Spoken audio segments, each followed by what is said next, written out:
For over 4 decades, KCSARC has given voice to survivors and their families, spreading hope and building resilience. But how did it all start? In 1976, KCSARC was founded as King County Rape Relief. At that time, there was little, if any, conversations about sexual assault. It was a hidden crime, and the prevalence was denied or at best dismissed. Shortly after, the staff authored the first book ever published about child sexual abuse, a milestone for social awareness. In 1984, a 5-part PBS series featured KCSARC and was watched by over 6 million people. The series greatly increased awareness of child sexual abuse and demand for KCSARC's He Told Me Not to Tell publication. In 1989, the name was changed to King County Sexual Assault Resource Center to better reflect the comprehensive resources offered. Therapy services were also expanded to include youth. The 80s also marked the beginning of KCSARC's Breakfast, an annual event intended to expand awareness. The first breakfast was small, and to see the growth of community support was wonderful. By the 1990s, KCSARC was driving change at the state level and professionalizing sexual assault response. In 1995, KCSARC helped Washington become the first state to develop standards for sexual assault legal advocacy and training for its providers. Since then, KCSARC's legal advocacy has served as a model for similar programs throughout the U.S. There was a time when the questions would be, what were you wearing? Why were you out so late? Are you sure you were raped? KCSARC has worked with the legislature regarding better training for law enforcement officers, more support for survivors, and rape kit testing within 45 days of a kit being received. During the 2000s and 2010s, KCSARC continued to evolve and increased its community outreach programs. As the need for culturally and linguistically relevant sexual assault services grew, KCSARC added bilingual and bicultural staff to better serve Latinx survivors, launching the Dando Voz program. In 2011, KCSARC partnered with Youth Care to create greater access to case management and therapy for homeless youth. In 2013, the annual breakfast theme changed, inspiring all involved to use their voices to be loud against sexual assault. During the mid-2010s, KCSARC began providing connections to attorneys specializing in sexual assault, immigration, and family law to assist clients facing complex legal challenges. In 2017, the Me Too movement led to a spike in demand. KCSARC also launched a program designed to help educators identify and respond to sexual assault. By the 2020s, KCSARC's expertise and voice became widely recognized and trusted in the community. KCSARC's therapy team was honored for its trauma-focused services. KCSARC's Dando Voz therapy staff had their groundbreaking work on prolonged exposure therapy published. In 2021, KCSARC's legal advocacy team issued a report on stalled felony cases in the King County Superior Court system. KCSARC also placed trauma therapists in schools to help students who have experienced abuse. In 2022, KCSARC expanded its prevention education program to help schools deliver required lessons in consent and healthy relationships. KCSARC has been a leader in responding with support to victims as well as helping communities respond. In early 2023, the Link to Prevention podcast launched, helping caregivers support classroom learning. In the fall of 2023, KCSARC's CEO of over 40 years, Mary Ellen Stone, retired, and Kate Krug was brought on as KCSARC's new CEO. And still, the most exciting phase of KCSARC's work lies ahead. Thank you for supporting KCSARC.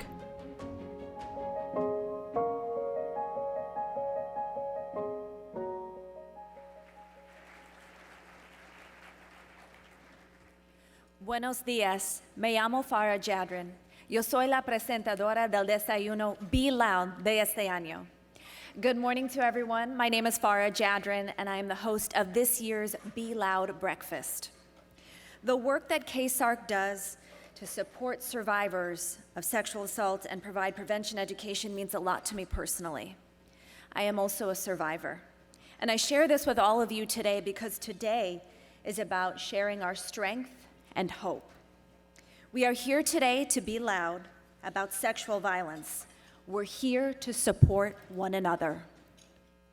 As someone who deeply values community commitment and engagement, I'm inspired by the impact that KCSARC has on our community, which is why we all got up a little extra early this morning to be here together to support this incredible organization. Today, we aim to move forward together with our voices, with our participation, and with our giving. To begin our journey, I invite you to join us in acknowledging the land on which we stand.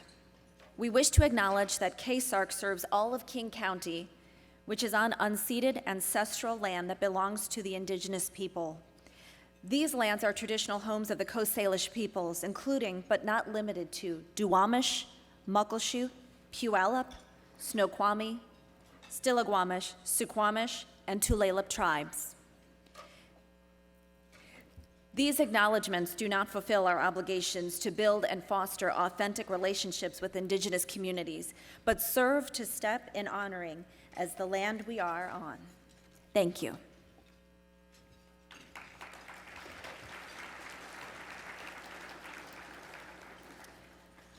Throughout our program, we'll hear from several survivors who will spotlight the transformative impact KCSARC has on our community and on the lives of survivors.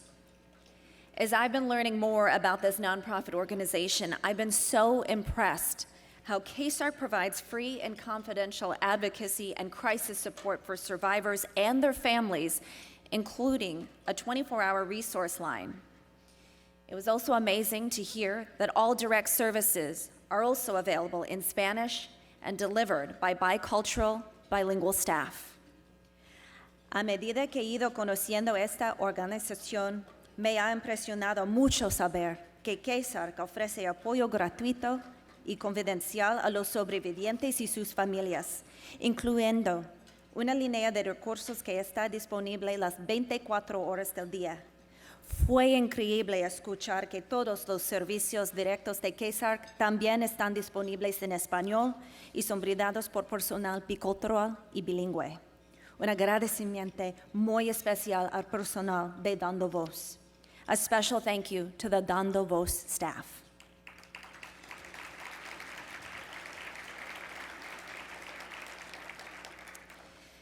It was also startling for me to discover that almost half of the 5,000 individuals that KCSARC helps each year are children under the age of 18.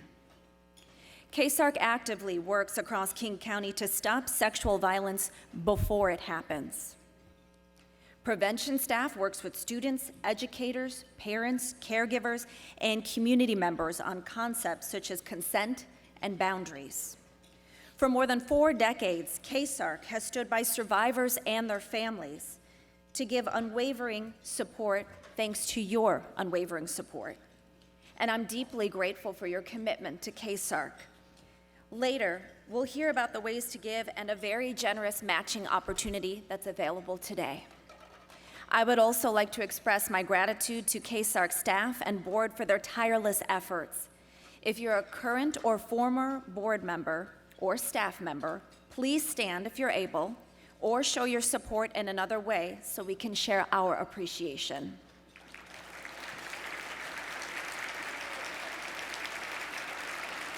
Si usted es un miembro actual o anterior del personal o de la Junta de KCSARC, por favor póngase de pie si puede o muestre su apoyo de otra manera para que podamos compartir nuestro agradecimiento.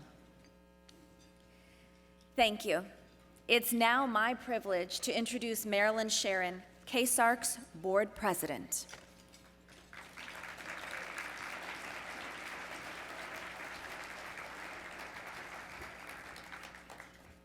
Good morning, and on behalf of the entire KCSARC board, I want to warmly welcome you to this 35th annual Be Loud Breakfast, a truly special event.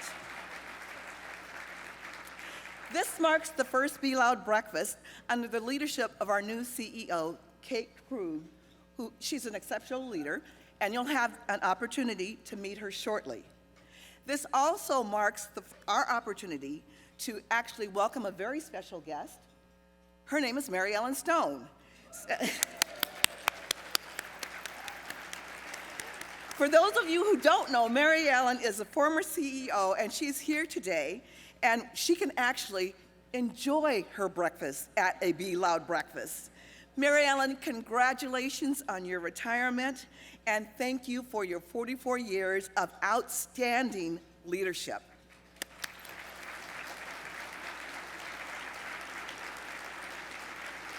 Thank you. So today is about moving forward together and raising critical funds which will ensure that we can continue to be there for the survivors in our community, no matter what. As you will hear today, KCSARC literally changes lives and counts on your support to do so. I also want to take this opportunity before we get into the meat of our program to thank the officials who are here and other dignitaries who have joined them. Will you please raise your hand or stand if you can so that we can acknowledge your presence.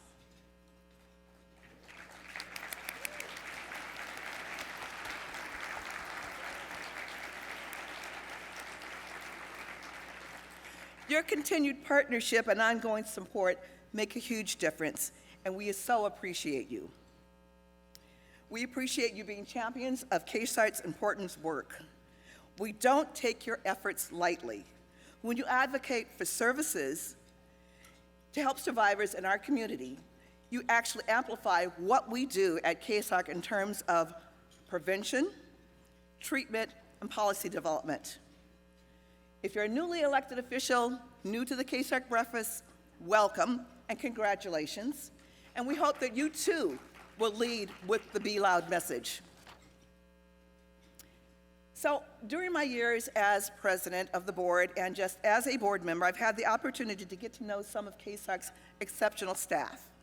And I'm continually inspired by their dedication to supporting survivors and spreading our prevention messaging. It is now my great honor to introduce one of those exceptional staff members, Claudia Godina.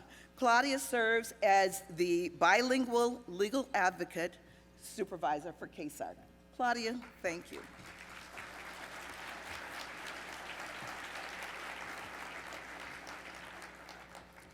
Thank you, Marilyn. Our goal as legal advocates is to empower victims of sexual assault and support them through the criminal justice system. We walk alongside victims from the moment we are connected until the case is resolved, which often takes several years from investigation through prosecution. We become a victim's go-to person for updates about their sexual assault case and any questions that might come up along the way. Whether the case goes through a plea resolution or trial, we advocate for the victim's wishes and support whatever outcome they would like to see happen. We empower victims with information to assess their situation and make their best informed decision for themselves. We stay in touch with victims until their case resolves and help them get connected to any resources they might need along the way, including civil legal assistance. I want to tell you about one case in particular, one of the 408 victims whose cases we began tracking in 2021, captured in our long wait report. We just issued a follow-up focused on the outcome of those victims' cases. Kate will tell you more about that later, but for right now, I want to talk to you about one little survivor and their family. The victim was a 7-year-old who disclosed to her mother that a family friend had sexually assaulted them. The advocate on the case kept in touch with the family for 3 years while the case was pending. Thankfully, the defendant was found guilty at trial. In preparation for the sentencing hearing, the mother wrote a victim impact statement. A victim impact statement is a victim's last chance to address the court regarding the criminal case. It is their chance to talk about their experience with the criminal justice system. It's also their opportunity to talk about how the assault has impacted their life and what they would like to see happen moving forward. This is a portion of what the mother shared with the court. The name of the perpetrator has been changed to protect the identity of the victim. Your Honor, I would like to thank you for allowing me to address the court. Words are not enough to express what my family has endured the past 3 years. I would like to say thank you to my friends and family for their steadfast love and support from the start. I want to say thank you to Bikers Against Child Abuse, BACA, for loving and supporting my children in the way that I couldn't. I don't know what I would have done without you. I have never been to a trial and therefore had no idea what to expect, but the way they supported my children always brings tears to my eyes. King County Sexual Assault Resource Center. I lack the words to express my gratitude and respect for this organization and what they do by guiding victims through the court process and much more. Lilia, I am so glad they gave you this case because you were exactly what I needed during this difficult time. You were my friend, my therapist, my punching bag for when I would get so overwhelmed and break down. You listened and listened to all my frustration and anguish, and you were patient and you were full of grace. It's hard to explain. You were so much more, and my limited English cannot fully describe how you have supported us. To the prosecutors, especially M, the police, and the healthcare providers and the jury, I'm eternally grateful for you working so hard to ensure the truth came out. Your Honor, I contemplated this moment many, many times and almost didn't want to say anything because I desperately wanted this to come to an end. But when I remember how much pain Charles and his mother and the community put us through, I had to say something. Charles, my child should have never been made to go through a trial, but did because you are evil, selfish, and a liar. You knew what you did, but you thought you could get away with it. You violated my child. You violated my 7-year-old innocent child. In fact, had I not come back to the apartment at the time I did, you would have continued to molest my child because you are a person who preys on children. You are a coward. I want you, your mother, and the entire community to know that I am proud of my child for being so brave despite how intimidating the court process is. My child will thrive despite what you did to them. I am here to represent my child because they will not walk in shame. They will walk with their head held high, knowing that they have God and a mom that loves them and is willing to fight for them no matter what, and a safe community of friends and family rallying around them. The shame is on you, Charles.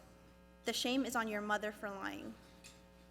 Charles, you have never apologized or shown remorse for what you did, and that's how I know you're a dangerous person to be around, especially children. The day my child testified and we were in the car, they broke down, and as a mother, seeing those tears and wondering what my child was feeling or going through broke my heart into so many pieces. I want this man to be sentenced to the full extent of the law. And while I'm aware this decision lies with you, Your Honor, I am also aware that whatever sentence you give today will not restore my child to back to what they were before the incident happened. The fact is, we have no way of knowing what Charles is capable of, but the reality is that he has molested one child that we know about. I urge the courts to think about all of the children out there who need protection from predators like Charles as you make your decision on this case. Again, thank you, Your Honor, for presiding over this case and allowing me to speak. It was an honor to work alongside this mother and the victim. Thank you.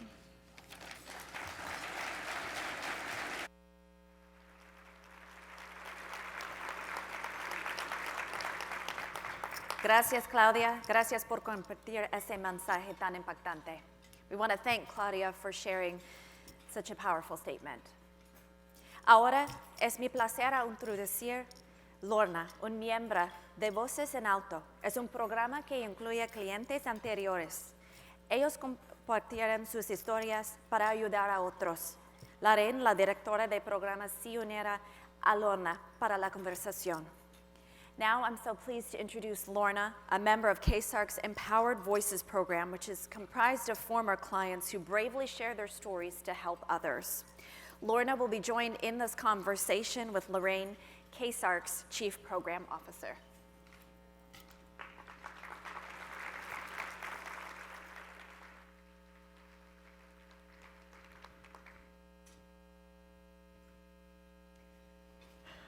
Lorna, thank you for being here with us this morning and your willingness to share your story. To start us off, I was hoping you could share a little about yourself. Sure, and thank you for allowing me to be here to tell my story. I guess to start with, my husband and I have been married, well, coming up on our anniversary, our 45th wedding anniversary. We have 3 adult children and 4 grandchildren who live in the area, so we get to see them quite often. I'm a retired paralegal, and I spend my time writing. I'm currently working on a historical biography that I plan to publish as soon as possible.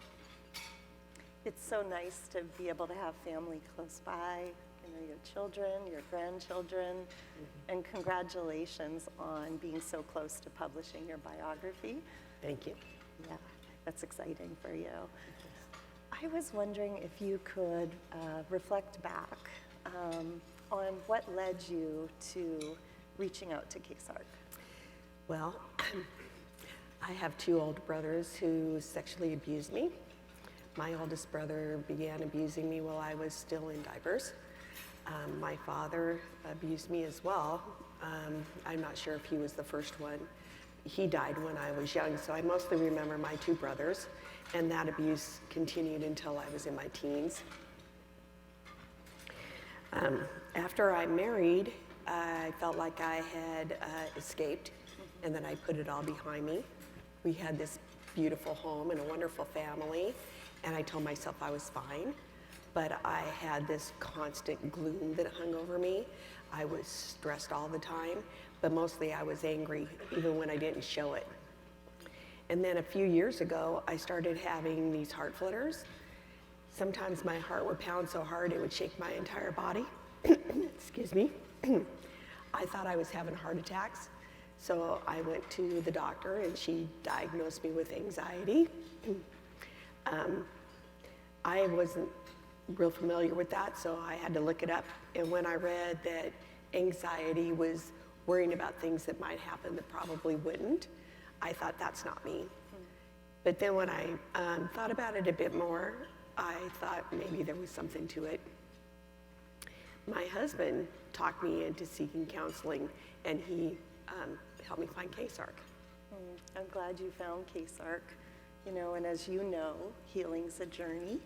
It takes many shapes. It has twists and turns along the way. What has healing looked like for you? Can you recall that day you first connected with KCSARC? I can, and I remember I shook and I cried just dialing the number. I don't know why, but I did. The woman I spoke to was really nice, but she asked me some questions that really surprised me. One was, do you lie to get out of doing fun things? Which really struck me because I told her yes, but I had never told anybody, not even my husband. So that made me realize that I did need help. So when I went through KCSARC's evaluation process, I found out I had PTSD. So I went through 17 weeks of counseling, and I learned what PTSD was and how it had affected me. I worked on getting over it, and I brought my stress level down from here down to here. I hadn't really realized how stressed I really was until I wasn't that stressed anymore. And then it made things a lot clearer. I have to take a drink. Yeah.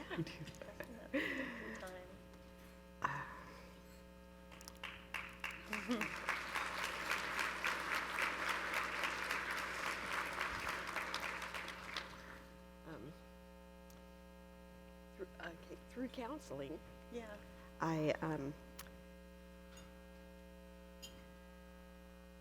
I learned ways to cope with my anger and my mistrust of people.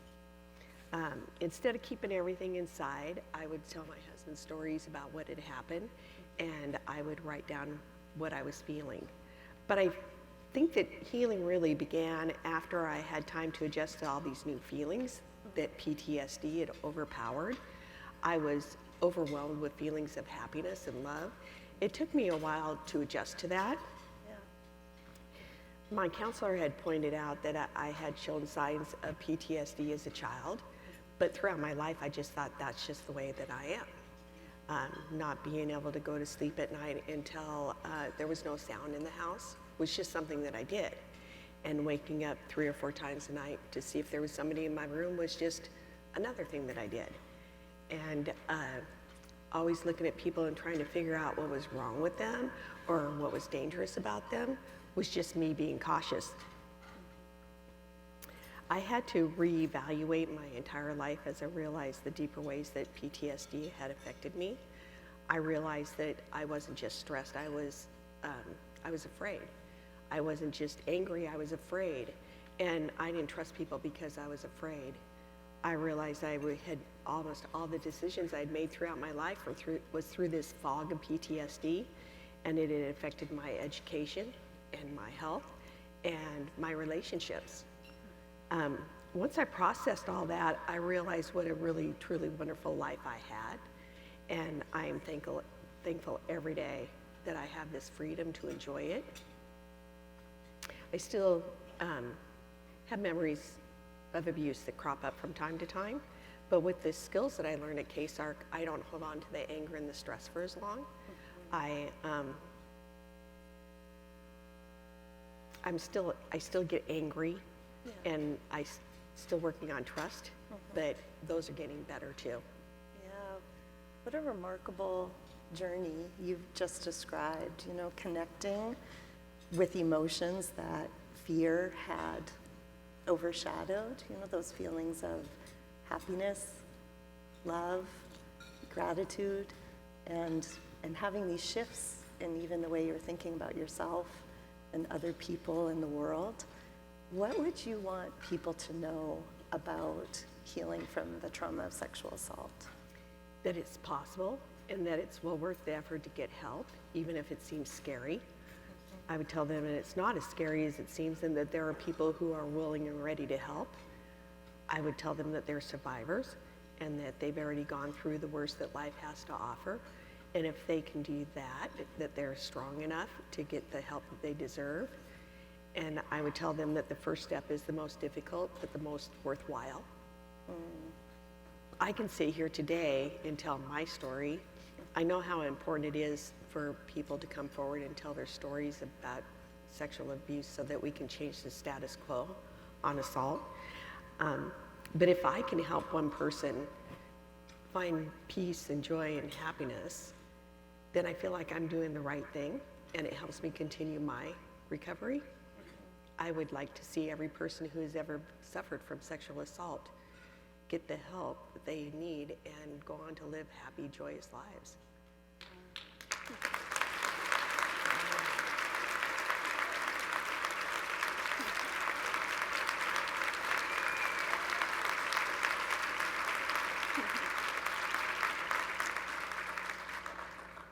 Thank you for providing that beacon of hope, you know, that survivors can heal, that help is available, and that survivors deserve both.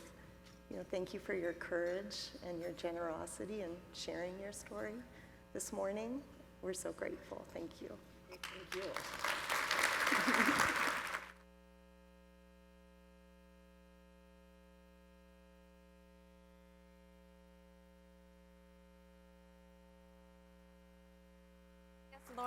Gracias, Lorna y Lorraine, por esta conversación. We want to thank Lorna and Lorraine for that insightful conversation. Ahora es mi placer a introducir Dennis Higgins, un miembro muy dedicado de la Junta Directiva de KCSARC. En el pasado, su familia buscó apoyo y ayuda de KCSARC. Now it's my pleasure to introduce Dennis Higgins, a dedicated member of KCSARC's board whose family turned to KCSARC for help and support in the past.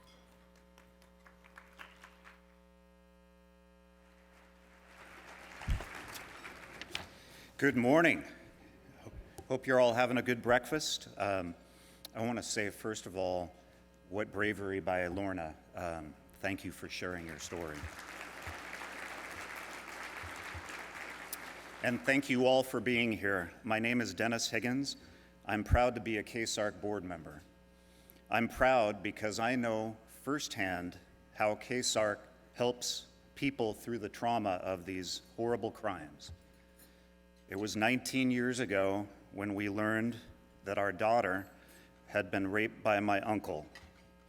Haley was only 10 years old and had carried this secret for a couple of years. She came to my wife and me late one night in tears and told us what had happened. We immediately believed her. There was never a question.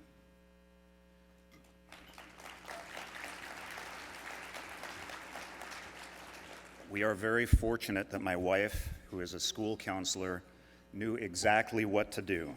We called KCSARC that night, and from our first phone call, KCSARC has stood by us every step of the way. Our KCSARC legal advocate, like Claudia, who you heard from earlier, was with us while my young daughter was interviewed by detectives. We received regular guidance and updates. KCSARC set up therapy, appointments for our children, and even though Haley's rapist pled guilty, it was a very long and difficult year before we sat in the courtroom. Through our entire journey, KCSARC believed us, they helped Haley and our family, and thankfully, justice was done. Haley is an amazing young woman. She's hosting her own table today.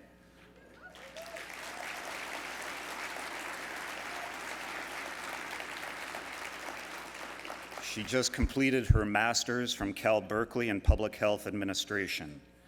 She's engaged to a wonderful young man, Scott, and we're so proud of her.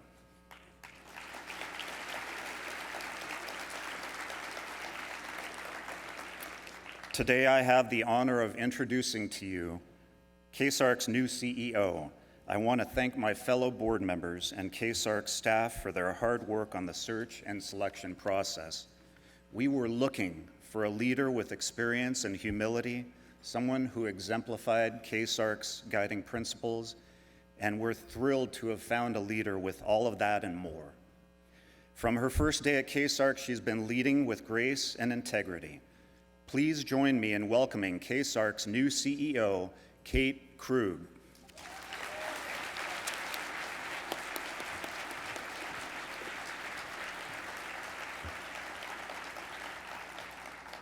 Thank you, Dennis. Good morning, everyone. I'm very excited to be here with all of you today. You know, I've spent the bulk of my professional career working for amazing nonprofit organizations. I've provided operational leadership and raised critically needed funds to increase career path opportunities for women. I've worked at organizations that connected survivors of domestic violence with finding safety and shelter and reduced the number of times a child had to tell their story of abuse. I've worked to empower veterans with employment opportunities. I've also worked alongside others to assist those experiencing homelessness to secure housing. These topics can quiet a dinner table. When I share that, I'm either met with silence, embraced and glorified as an angel, or it's all just glossed over. And that's why this work is so critical, because it's so often met with silence. You know, I was raised by a social worker and a U.S. Navy chief in New Jersey. I grew up knowing that empathy and compassion come first. Bruce Springsteen is a state of mind, and being loud, that's part of where I'm from.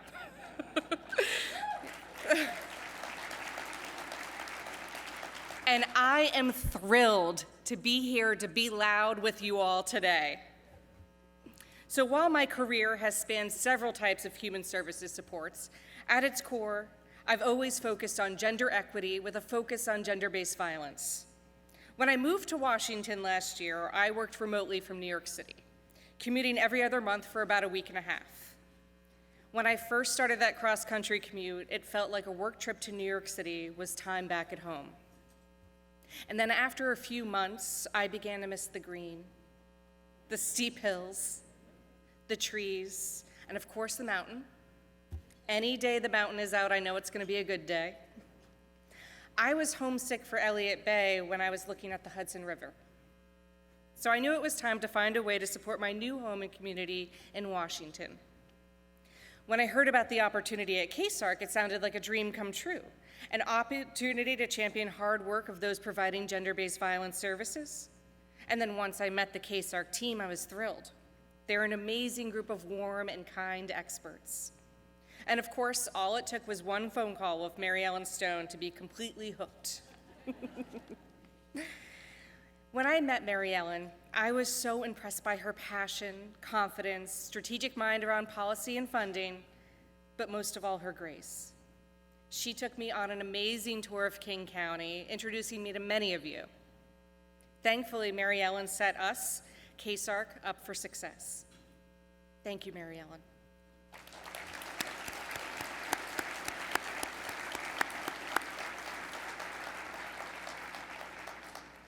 KCSARC has an amazing staff. They play a vital role in advocating for the rights of individuals of all ages who have been victims of sexual assault.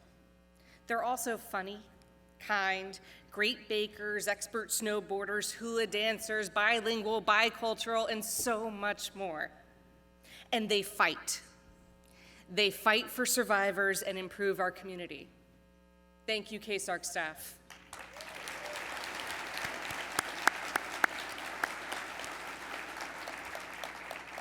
You know, I've worked with many boards over the past 20 years, but KCSARC's board is unique. They're incredibly thoughtful and supportive, and this transition has been smooth because of them. Thank you, KCSARC board.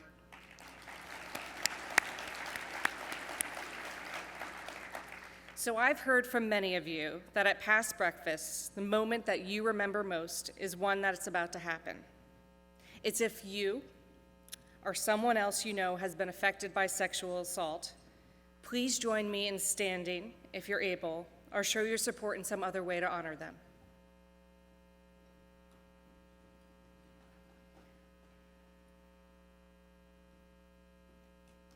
Take a moment. Look around this room. This is a visual I want you to carry with you all year. Thank you for being courageous enough to share.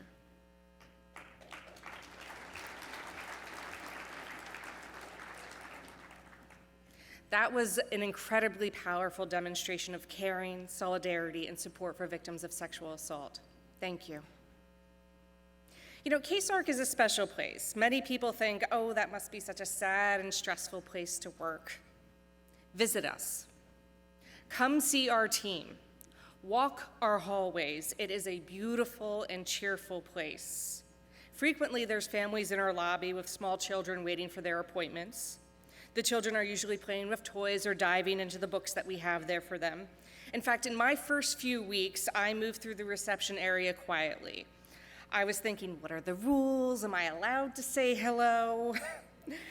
And then this one day, this small but mighty girl, maybe 5 or 6 years old, came bounding down our hallway with a tutu on and a big smile on her face. I later learned that she was on her way to the snack cabinet to pick out a treat. And as she danced around me on her journey to candy, I couldn't help myself, and I said, oh, I love your dress. And she said, thank you, with a twirl in her plate. It's so fluffy. And she was on her way. This is a happy place to work. I love working here. Now, I told you earlier that being loud is in my DNA, so I love that KCSARC is loud and speaks out to inform our community about the experience of survivors and the trends that affect them. As Claudia mentioned, KCSARC issued a report to the community in 2021 about the backlog cases pending in King County Superior Court. These were 408 victims with open cases who had been waiting at that point almost 19 months since time of arraignment. The average age of those victims? 16. 3/4 of those charges pending involved crimes against children, and 38% of those were Class A felonies. Earlier this month, we shared an update to that report looking at the outcomes for those 408 victims, and you can view that report on our website. Most of those cases involving those victims, I'm happy to report, have been resolved. The victim that Claudia spoke about earlier was one of those 16% survivors whose case went to trial, and in her case, a guilty verdict. A best case outcome. But you heard the burden that survivors and their families bear, even with a best case outcome. Our work is to alleviate that burden as much as possible and be sure that they have a voice in the process. Not only am I proud to be with an organization that can wrap therapy, advocacy, and support around a family who needs us, I'm proud of the platform KCSARC has built over time that allows community, policymakers, and others to imagine a world with us where survivors are believed and taken seriously, not blamed and minimized. Where survivors are acknowledged and those who harmed them are held accountable. And you're the reason we can do this. Your support has always been critically important and allowed us to be there for survivors and families in our community. And we face unprecedented challenges with federal, state, and county funding ahead. We're going to need each and every one of you to partner with KCSARC. It's never been more important to raise your voice for survivor services. Support KCSARC as generously as you can and ask others to join you moving forward. We all have a part to play supporting survivors and creating positive change. And today I have 3 action items for you. 1, be ready to advocate for KCSARC and our survivors. Engage with your circle of influence, including your elected officials. 2, be an upstander. There's 24-hour resource line cards at your table and some Be Loud buttons. Make sure you put on your Be Loud button before you leave the doors today. And pass along those cards to your friends, colleagues, and loved ones. Remember, we're here 24 hours a day. Number 3, engage in our Survivor Love Letter campaign.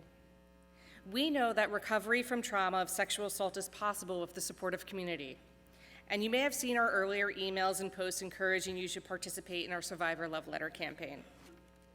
This campaign was started by a survivor from Seattle. Tani Ukita wanted to share with others a letter that she wrote to herself about how far she had come with her healing journey. Other survivors and community members soon added their message with the hashtag #SurvivorLoveLetter. Next month is Sexual Assault Awareness and Prevention Month, and I can't think of a better way to usher that in than with a virtual wall of supportive messages to survivors. And I really hope you all engage. Watch for an email after the event with a link to submit yours online. And for those of you who still like pen and paper, there are cards available in the lobby at our Survivor Love Letters table. Thank you again for the warm welcome, and thank you for your support and partnership.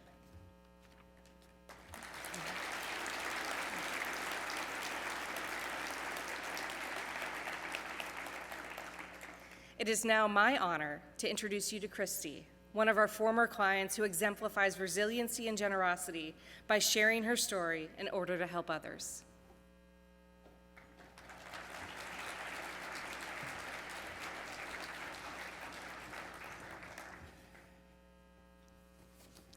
Good morning, everyone. My name is Christy, and I was born and raised in Hawaii. Growing up there, I loved the warm weather, the beaches, and the food was so amazing. I'm here today to share with you my story, and it begins with my biological father. He was an alcoholic, a self-mutilator, and a drug addict. The only memory I have of him is a traumatic one. Around 4 years old, I remember my mom and him arguing, and he cut himself up and blood was all over the kitchen. I was in my room by the window crying as I watched the police take him away, yelling, "I love you," to my mom. That was the last and only memory I have of him. My mom remarried when I was 6 years old to my stepdad. Then from the age of 6, I was sexually molested by my stepfather. Every time I would get molested, he would say, "I do this because I love you." The first person I told was my older sister, and at that time, my sister told me to tell my grandma. When I told my grandma, she immediately picked me up and took me to her home, and my thought was, finally, this will end. That following morning, my mom came to pick me up and told me it will never happen again, and my grandma told me to just let it go. And the abuse continued on. At the age of 10, we suddenly moved to Washington State, which I was devastated because I would be leaving the rest of my family in Hawaii. The molesting continued repeatedly, almost on a weekly basis for years. It would happen even when my mom was home taking a shower. I would be afraid when he would tell my younger brother to go outside and do chores because I knew the molesting would happen. Around the age of 12, I finally told my school counselor, and as protocol, she called the police. And my thought was, finally, this will end. At that time, the police came to pick up my stepdad for questioning. He was also a police officer in the same city we lived in. My mom immediately took me aside and begged me to lie. She begged me because he was our main source of income and that we would lose everything. When I got to the police station for questioning, I told them that I lied and I just wanted freedom and that I made this up so I could just hang out with my friends and that my parents were too strict.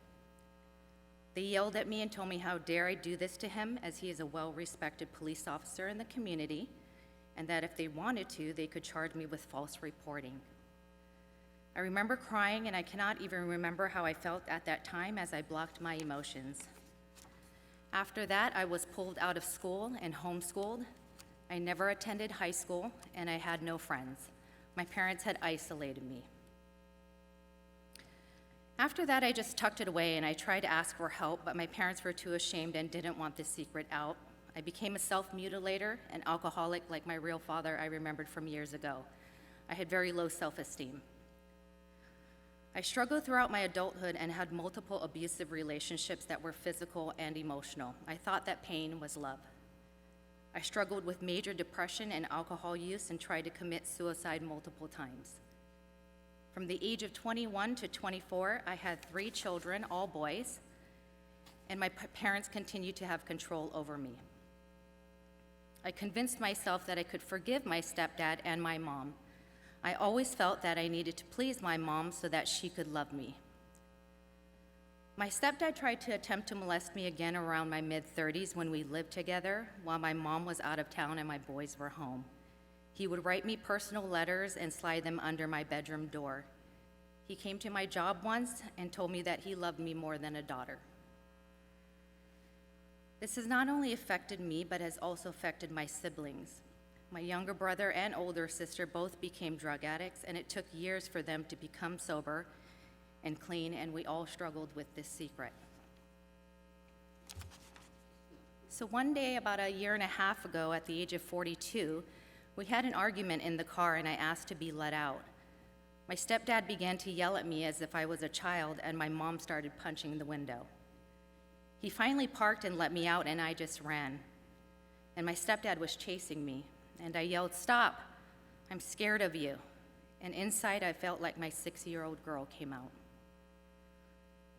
I went home and I cried all day and night, wanting to end my life or admit myself into the hospital. And I Googled sexual abuse counseling near me, and KCSARC showed up. And I had the number for a while attempting to call.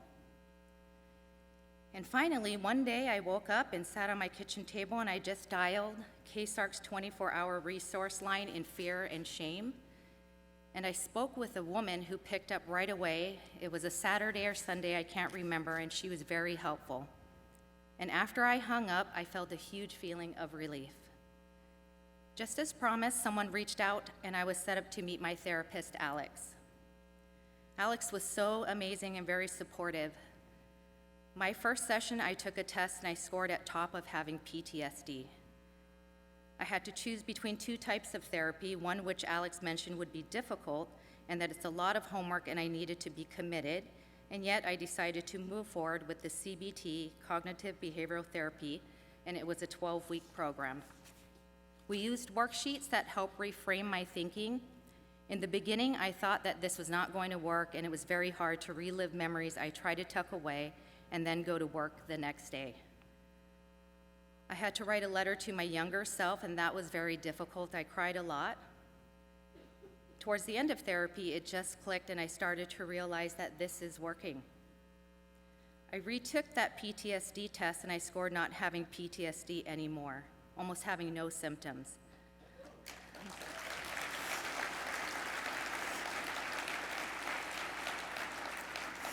I no longer had nightmares, depression, or low self-esteem thoughts. I learned that what happened to me was not my fault and it was wrong.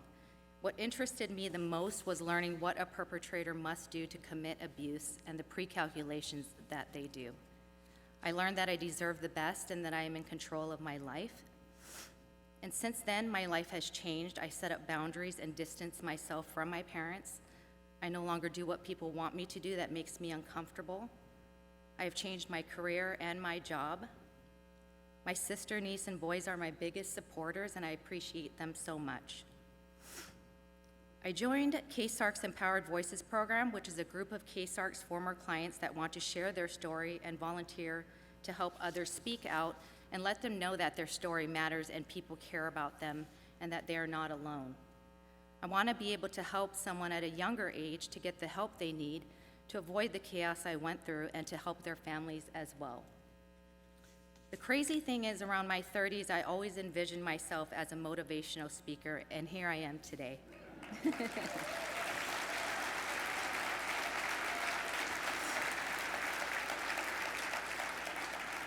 So this is my calling, and I will continue to be loud.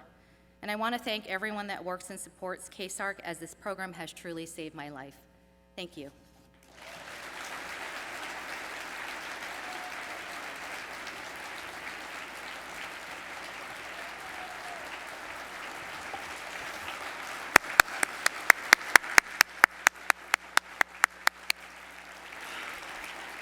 Christy, thank you for bravely sharing your story. It's a privilege to have you here, and your courage serves as an inspiration for others to speak out and seek support. Hello, everyone. My name is Marta Lowe. I'm honored to serve as a KCSARC board member, in addition to being a mom to my very grown daughters, Laurel and Lily, a partner to my wonderful spouse, John, and a member of this vibrant King County community. My decision to join the KCSARC board flows directly from loving people who have been harmed by sexual assault and living in a world where I fear it. I'm here because I've called KCSARC's 24-hour resource line and felt deep relief speaking with the kind and caring expert who answered. I'm here because I want the world to be different. Serving on the board allows me to witness firsthand the dedication of KCSARC staff and to hear stories of healing, like the ones we've heard this morning. Through our comprehensive services, KCSARC is truly changing lives, and our prevention efforts are reshaping behaviors, attitudes, and beliefs about sexual violence. KCSARC is changing the world. As I prepared to speak with you today, I kept returning to these words from Tarana Burke, an activist, community organizer, executive, and founder of the Me Too movement. Tarana says, "I once posted that if we could maybe switch out the word rape for murder, maybe people would get it when you say things like, 'I heard he supposedly murdered 4 or 5 women on campus, but I'm not sure. It could be true. It could not be true.' Swap out the word rape for murder and sit with how that makes you feel and how you would respond differently if the word was murder, because people don't understand sexual violence as a type of murder. You are killing somebody's spirit. You are killing somebody's emotional stability. You are taking away our ability to make decisions about our own body, and that is dangerous. It is unconscionable that we could just dismiss that. Think about that. The impact of sexual assault on survivors is life-altering. Burke's words underscore the urgency of addressing sexual violence with the seriousness it deserves. I also want to share the words of writer and artist Chanel Miller, whose memoir, Know My Name, along with her victim impact statement to the court, sparked a national conversation about sexual assault on college campuses. From a conversation she had with another sexual assault survivor, Chanel writes, "When I listened to her, I understood. You have to hold out to see how life unfolds, because it is most likely beyond what you can imagine. It's not a question of if you will survive this, but what beautiful things await you when you do." I had to believe her because she was living proof. Then she said, "Good and bad things come from the universe holding hands. Wait for the good to come." I stand before you today with a sense of hope, because no matter how long you may have waited to reach out for support, KCSARC is here. Here for all the survivors and their loved ones who are hurting and need help 24 hours a day. They are here for you, and when I needed them most, they were there for me. As you've heard today, KCSARC helps survivors heal. KCSARC is spreading prevention messaging throughout our community, and KCSARC is helping to make system changes. From the timeline video that opened our program today, you saw how far we have come. Now imagine a world where all survivors are supported and believed, where consent is not assumed, where the community declares, in the words of Chanel Miller, stop, no more, not here, not now, not ever. This is the real and tangible difference we, together with KCSARC, can make. This is the time for us to dig deep to support an organization that is vital to the well-being of our community and to creating a better community for all. As you consider your gift today, I urge you to stretch as far as you can. Now is a critical time to be part of the solution. You heard Kate say we have some government funding challenges ahead. Let's make sure, together, that KCSARC has the resources to help every survivor in our community and to keep changing the world. And here is some great news. Thanks to the generous group of donors, all gifts of $500 or more will be matched.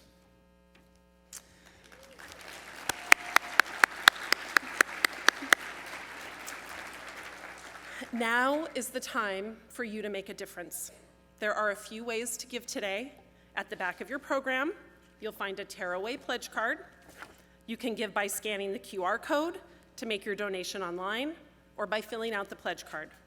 Please be sure to put completed pledge cards in the manila envelope at your table, and after the program, KCSARC staff members will be coming around to collect those envelopes from each table. Let's dig deep. Our community is counting on us. Survivors are counting on us. Thank you for being present, for being loud, and for helping KCSARC continue to make positive change.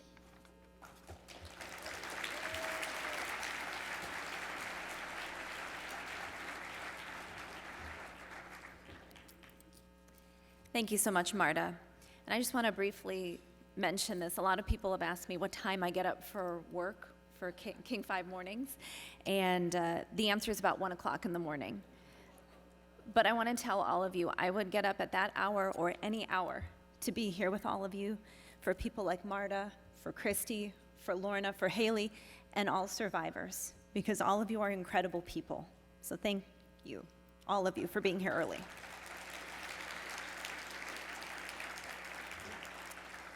And with that, I want to thank everyone for their unwavering support to ensuring that survivors, the survivors I just mentioned, and all of them, have access to KCSARC's comprehensive services. A special thank you goes to the generous group of Challenge Pool donors matching gifts of $500 or more. Your support is truly incredible. And a heartfelt thank you to all our table captains. You're driving the force of being successful to this important event every year.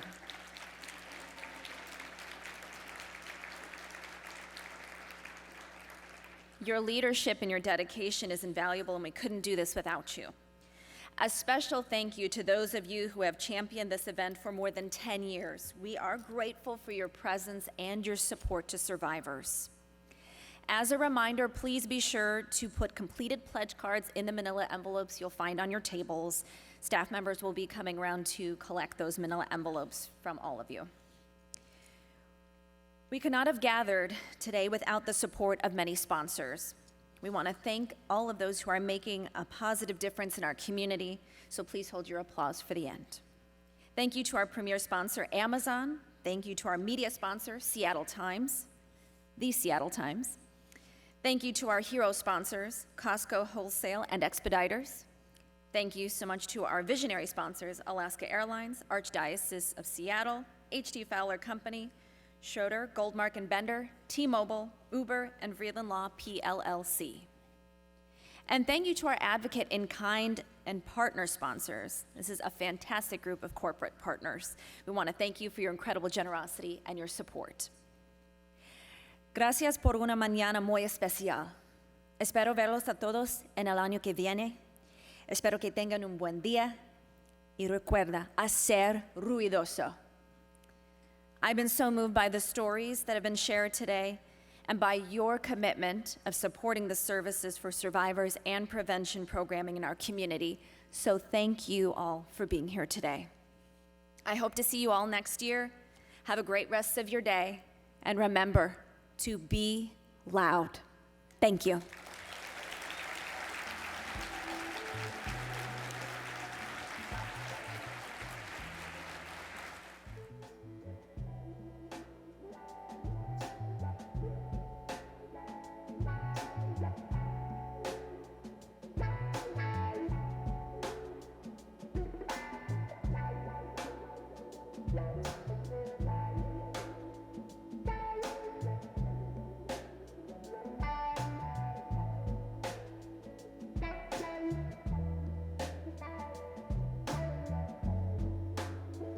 Thank you.